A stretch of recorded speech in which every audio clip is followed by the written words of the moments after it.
કેમ છે મિત્રો? આજે આપણે વાત કરશું જે બિઝનેસમેન છે તેને 31 માર્ચ પહેલાં કઈ કઈ વસ્તુનું ધ્યાન રાખવું જોઈએ.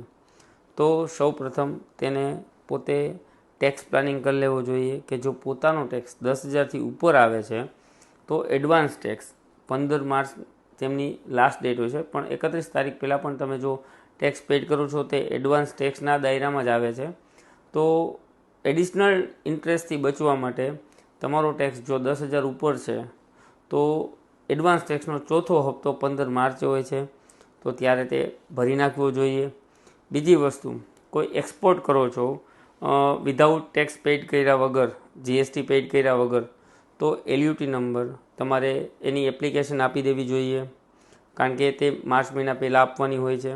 પોતે રેગ્યુલર જીએસટી નંબર ધરાવે છે અને તેને કમ્પોઝિશનમાં જવું છે એટલે CMP02 ફાઇલ કરી તે પણ 31 માર્ચ પહેલાં કરવાનું હોય છે, તો જ તમે નવા વર્ષમાં કમ્પોઝિશન સ્કીમમાં જઈ શકો છો.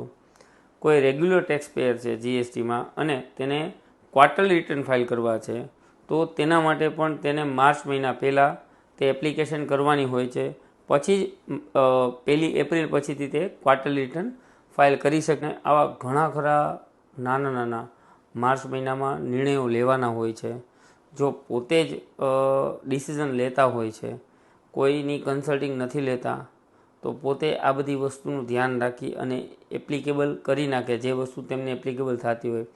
અને અધરવાઇઝ જો તમારે કોઈ તમારા ટેક્સ કન્સલ્ટન્ટ છે તો તેમની યોગ્ય સલાહ લઈ અને યોગ્ય ડિસિઝન માર્ચ મહિનામાં લેશો તો તમને વધારે એડિશનલ ટેક્સ અથવા પેનલ્ટીથી બચી શકો છો. અને જો આ રિલેટેડ કોઈ પણ માહિતી અમારી તરફથી જોઈ છે તો નીચે આપેલા નંબર ઉપર તમે સંપર્ક કરી શકો છો અને અમારી યુટ્યુબ ચેનલ અને ઇન્સ્ટાગ્રામને ફોલો કરી અને આવનારી નવી માહિતીઓ આપ જાણી શકો છો.